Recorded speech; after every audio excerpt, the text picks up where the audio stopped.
The most dangerous moment in a large-scale disaster does not begin when buildings collapse or sirens start screaming. It begins earlier, in a quiet and almost invisible phase when the systems that normally support modern life begin failing one by one. Lights flicker, water pressure weakens, communication networks slow and then disappear. For most people, this moment passes without immediate alarm because the physical environment still looks normal. Streets remain intact, houses stand unchanged, and the sky shows no visible sign of danger. Yet engineers and emergency planners understand that this silent window, often called Day Zero, is the most critical period for survival decisions. It is the narrow span of time between the first systemic failures and the moment when society begins reacting all at once. The reason this period is rarely discussed in detail is not secrecy but complexity. Day Zero preparation is based on infrastructure physics, human behavior, and logistics modeling that few people ever study. But when those principles are ignored, the consequences unfold with ruthless predictability. Modern civilization operates on a fragile assumption that electricity, water, communication, and transportation will always function simultaneously. These systems appear independent, but in reality, they form a tightly interconnected network. Electrical grids power water pumps that maintain pressure in municipal systems. Data centers manage financial transactions and supply chains. Communication towers coordinate emergency response. Transportation networks distribute fuel and food daily to urban populations. Each of these systems depends on the others to maintain stability. When one begins to fail, the others experience stress, and once several begin collapsing at once, the system enters what engineers call cascading failure. Cascading failure does not occur slowly. It accelerates because each failed component increases the load on the remaining ones. The misunderstanding most people have about disasters is that they imagine a single catastrophic event as the primary threat. They picture earthquakes, hurricanes, explosions, or dramatic physical destruction. In reality, the greatest risks during many emergencies come from systemic interruptions that occur before visible damage appears. A city can appear physically untouched while its infrastructure quietly collapses. Electricity may fail across a region because of grid instability hundreds of kilometers away. Water pressure can drop because pumping stations lose power. Fuel distribution can halt because electronic payment systems fail. None of these events produce dramatic visuals, yet they can disrupt millions of lives within hours. The hidden science behind Day Zero preparation lies in how infrastructure networks respond to sudden stress. Electrical grids, for example, operate on precise frequency balance between generation and consumption. If too many power plants disconnect, or if demand spikes unexpectedly, grid frequency drops below safe operating levels. Protective systems immediately isolate sections of the grid to prevent equipment damage.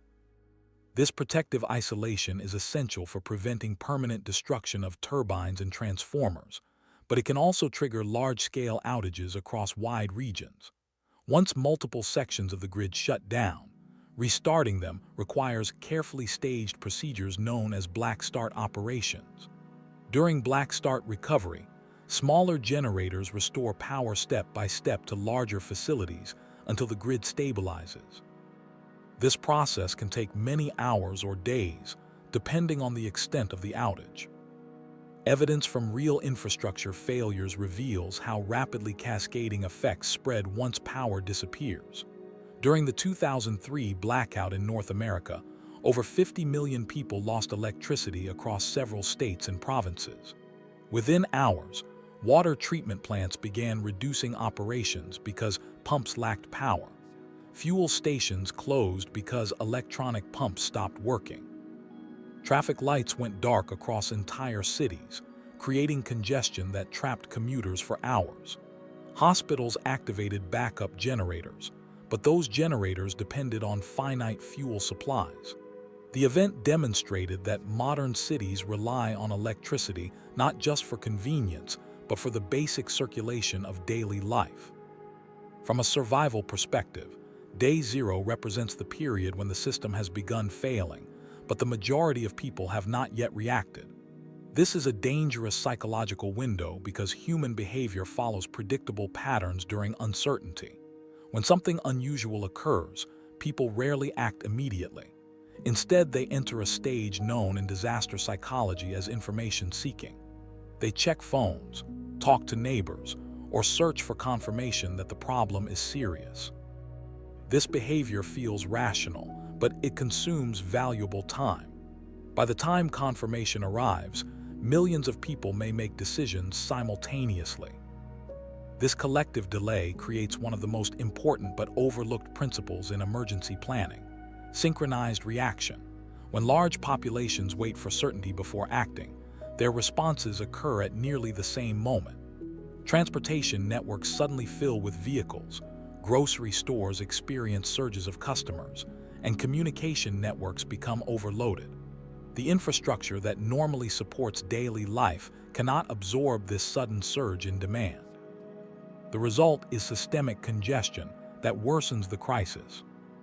The hidden scientific factor here involves capacity limits. Every infrastructure network has a maximum operating capacity. Roads can carry only a certain number of vehicles per hour before traffic slows dramatically. Water systems can pump only a fixed volume before pressure drops. Cellular towers can handle only a certain number of simultaneous connections before signals weaken or fail. These capacity limits remain invisible during normal conditions because demand usually stays below them. But during emergencies, demand spikes rapidly, pushing systems beyond their design thresholds. Once those thresholds are exceeded, recovery becomes difficult. Traffic congestion spreads backward through road networks as braking waves propagate from vehicle to vehicle. Grocery stores empty shelves faster than supply trucks can replenish them. Cellular networks become overwhelmed by calls and messages, forcing towers to drop connections. None of these failures require physical destruction. They occur purely because demand has exceeded capacity. Evidence from multiple disasters shows that these systemic pressures appear within the first 12 to 24 hours after a major infrastructure disruption. During hurricanes in the United States, for example, grocery stores often experience sudden demand spikes that empty shelves within hours of evacuation announcements. Fuel stations develop long lines as drivers attempt to fill tanks simultaneously. Once supplies are depleted, restocking becomes difficult because transportation networks are already congested. Day zero preparation therefore focuses on avoiding the synchronized reaction phase. The goal is not panic-driven action, but early adjustment before demand overwhelms systems. Emergency planners often emphasize maintaining a buffer between personal needs and public supply chains. This buffer reduces dependence on infrastructure that may suddenly become unavailable. One of the most misunderstood aspects of preparation is water security. Many people assume that as long as water still flows from the tap, supply is stable. In reality, municipal water systems depend heavily on electric pumps to maintain pressure across distribution networks. Large storage tanks positioned on elevated towers help stabilize pressure temporarily, but those reserves can decline quickly if pumps stop operating. When electricity fails, water may continue flowing for several hours before pressure gradually drops. Once pressure falls below a certain level, water may stop reaching higher floors of buildings or distant neighborhoods. The hidden science here involves hydraulic pressure gradients. Water systems rely on gravity and pumping stations working together to maintain constant pressure throughout a city.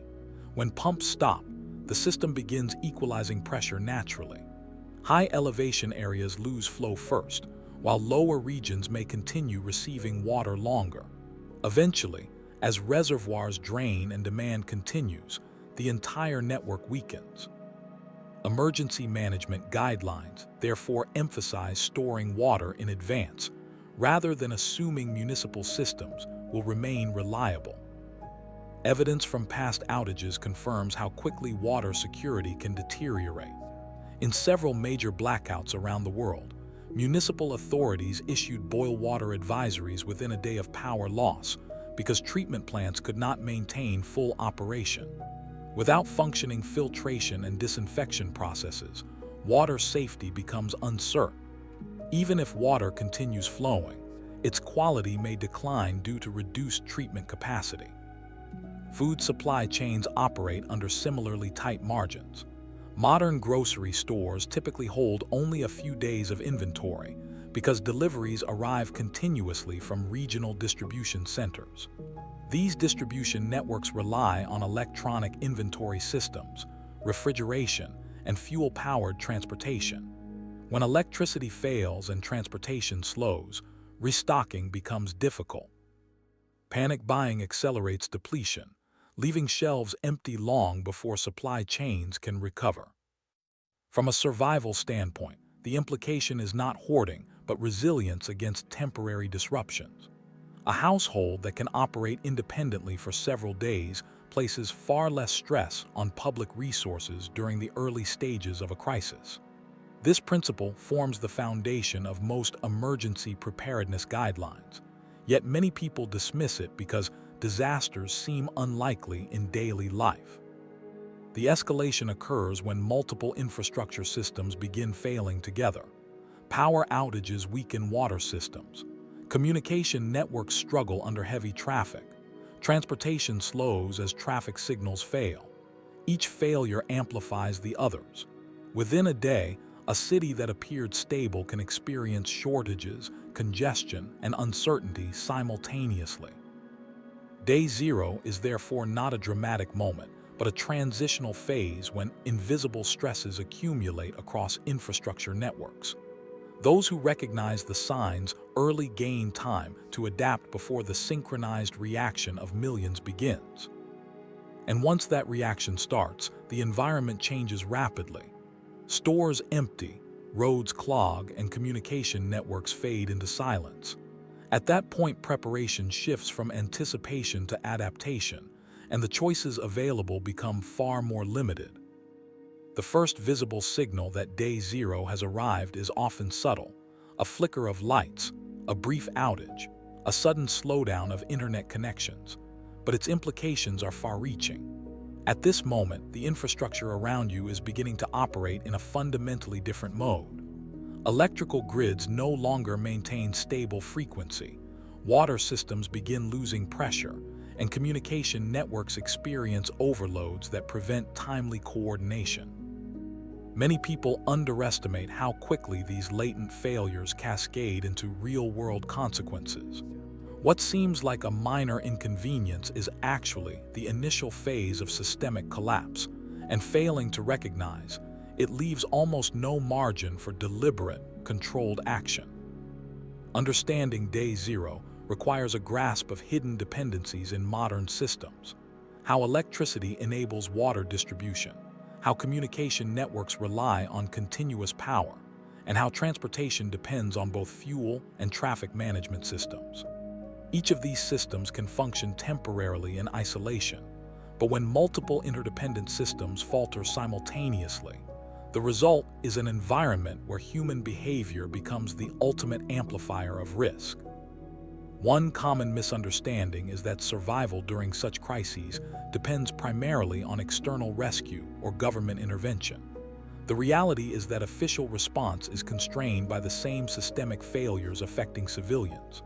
Emergency services, hospitals, and first responders rely on fuel, communication, and electrical networks to function efficiently. During the initial hours of widespread outages, their capacity to respond is severely limited. Studies of large-scale blackouts and natural disasters demonstrate that even well-prepared emergency agencies can only cover a fraction of affected populations immediately. The practical implication is that individual preparation is not optional. It is a matter of maintaining autonomy during the narrow window before infrastructure collapse begins to enforce immobility.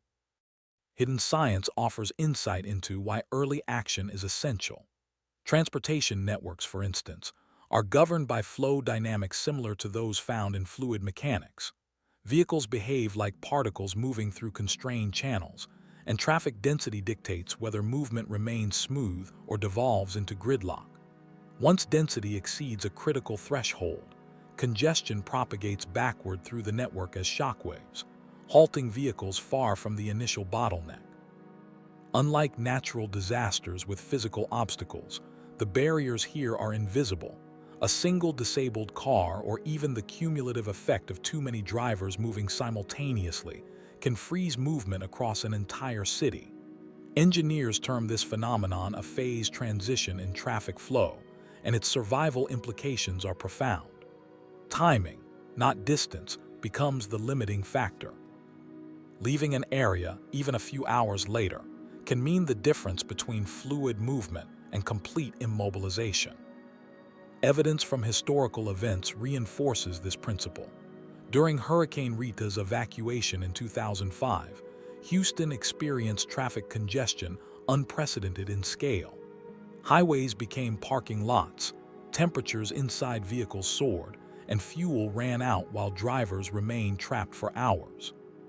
Similarly, in the 2003 North American blackout, traffic signals failed across major urban areas, producing congestion and delays in emergency response despite the absence of physical hazards.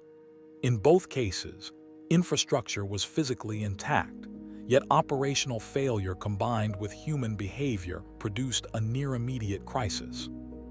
These examples reveal that survival depends less on reacting to visible danger and more on understanding infrastructure thresholds and acting before those thresholds are exceeded. Fuel availability represents another critical but often overlooked variable during day zero. Modern transportation is almost entirely dependent on gasoline and diesel, yet the distribution of these fuels is fragile. Fuel stations maintain only a few days' supply and require electricity to pump fuel. Tanker trucks depend on operational logistics networks to replenish stocks. When power fails and supply chains slow, vehicles cannot access fuel even if it remains underground. The survival implication is stark. Being mobile during the early phase of collapse requires prior planning and prepositioned fuel reserves. Without them, even perfectly timed departures may leave individuals stranded mid-evacuation. Food and water, while seemingly less urgent, follow similar patterns of dependency. Municipal water systems rely on pumps powered by electricity to maintain pressure. Large storage tanks provide only limited buffer capacity. Refrigerated and frozen foods depend on continuous power and rapid resupply chains. Without electricity, spoilage accelerates within hours. Grocery stores hold minimal inventory due to just-in-time supply practices. When infrastructure falters, the rapid depletion of accessible resources is inevitable. Evidence from disasters like Hurricane Katrina shows that residents who had stored sufficient water and non-perishable food were far less affected than those who relied on immediate access to municipal systems. Psychology compounds the problem. Individuals and communities tend to enter a latency period during the earliest moments of disruption, characterized by observation and hesitation. This milling behavior, documented in disaster studies, involves gathering information, waiting for confirmation, and monitoring neighbors before acting. While rational under normal conditions, it consumes critical time. Once the milling phase ends, mass synchronized behavior begins, and millions of people may move simultaneously, overwhelming roads, communication networks, and available resources. Hidden science here involves the interaction between human behavior and systemic thresholds. Infrastructure may tolerate minor fluctuations, but synchronized population responses push systems beyond operational limits. Escalation occurs quickly once multiple interdependent systems fail together. Electricity outages impede water distribution, communication, and fuel supply. Roads become congested, and abandoned vehicles contribute to secondary obstructions that further slow movement. The combined effect transforms a city from a functioning environment into a quasi-frozen system, where decision-making and mobility are severely constrained. Survival implications are clear. The earlier individuals recognize and act upon infrastructure warning signals, the greater the likelihood of maintaining mobility, access to essential resources, and personal safety. Transitioning from early warning to actionable preparation requires understanding the critical time thresholds of each infrastructure component. Electrical grids can sometimes experience temporary fluctuations before full collapse, offering a narrow window to secure power-dependent systems. Water systems provide a limited buffer before pressure drops. Fuel pumps and distribution networks may continue functioning briefly before halting. Recognizing these precursors allows individuals to sequence actions strategically, storing water, securing fuel, preparing non-perishable food, and planning movement before congestion and shortages reach irreversible levels. This preparatory approach is not dramatic or sensational. It is analytical, rooted in engineering principles and empirical observation. Day zero is not a single event, but a transitional period when infrastructure systems shift from stable to failure-prone, and human decisions interact with these shifts to determine survival outcomes. Those who understand and act during this window gain an outsized advantage, while those who wait risk being trapped in conditions that appear normal but are in fact increasingly hostile to movement, resource access, and communication.